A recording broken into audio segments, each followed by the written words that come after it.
পরীক্ষা কেন্দ্রের সামনে বিক্ষোভে সামিল মাধ্যমিক পরীক্ষার্থীদের অভিভাবকেরা। জল নিয়ে সমস্যা মাধ্যমিক পরীক্ষার্থীরা, আর তা নিয়ে বিক্ষোভে সামিল হলেন মাধ্যমিক পরীক্ষার্থীদের অভিভাবকেরা। কি কি জিনিস নিয়ে ছাত্রছাত্রীরা পরীক্ষা কক্ষে প্রবেশ করতে পারবে তা ইতিমধ্যেই মাধ্যমিক শিক্ষা পরিষদের পক্ষ থেকে নির্দেশিকা জারি করে জানিয়ে দেওয়া হয়েছে। আর সেই নির্দেশিকাকে নিয়েই প্রশ্ন তুলেছে অভিভাবকেরা। নবমিতা পাল জানান, জলের বোতল নিয়ে পরীক্ষা কক্ষে ছাত্রছাত্রীরা প্রবেশ করতে পারছে না, ফলে সমস্যায় পড়ছে পরীক্ষার্থীরা। রুমের বাইরে জলের ব্যবস্থা থাকলেও রয়েছে শুধুমাত্র একটি গ্লাস। জল খেতে হলে সময় নষ্ট করে বাইরে যেতে হচ্ছে, গ্লাস ধুয়ে তারপরে জল খেতে হচ্ছে। সময় নষ্ট হয়ে যাওয়ার ভয়ে গতকাল পরীক্ষার্থীরা ঠিকমতো জল খায়নি, যেখানে চিকিৎসকেরা বলেন শরীরকে সুস্থ ও সতেজ রাখতে অত্যন্ত গুরুত্বপূর্ণ হলো পানীয় জল। অভিভাবকেরা আরও জানান, ট্রান্সপারেন্ট জলের বোতল নেওয়ার ব্যবস্থা করুক কর্তৃপক্ষ। বিষয়টা এবারে মাধ্যমিক পরীক্ষার্থীদের জন্য জল নিয়ে যাওয়া যাবে না, সে স্বচ্ছ জলের বোতল হলেও নেওয়া যাচ্ছে না। তো পরীক্ষার্থীদের জন্য জলের ব্যবস্থা রাখা হয়েছে বাইরে বারান্দায়।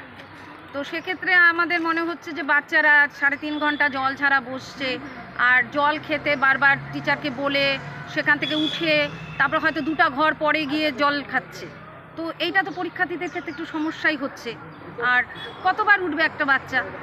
আর এমনও শোনা যায় সব বাচ্চা তো আর সমান না, অনেকেরই মানে মুখে চোখে জল দিতে হয়, ঘাড়ে জল দিতে হয়, একটু টেনশন ফিল করে। তো সেক্ষেত্রে বারবার উঠে গিয়ে বারান্দায় এরকমভাবে জল ব্যবহার করা, এটা কোনোবারও হয়নি যে জলের বোতল নিয়ে ঢুকতে দেয় না। আপনি তো নিজে একজন শিক্ষিকা, এরকম কি কোনো নির্দেশিকা আছে জলের বোতল নেওয়া? এবার এই নির্দেশিকা আসছে যে জলের বোতল নিয়ে ঢোকা যাবে না, জল বারান্দায় থাকবে, স্টুডেন্টরা গিয়ে বাইরে থেকে জল খেয়ে আসবে।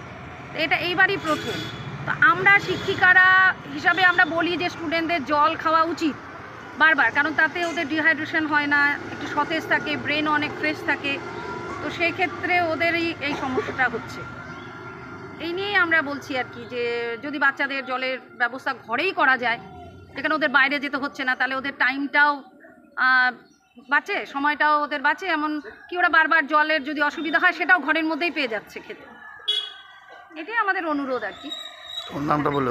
আমার নাম নবমিতা পাল, মাথাভাঙা হাই স্কুলের শিক্ষিকা।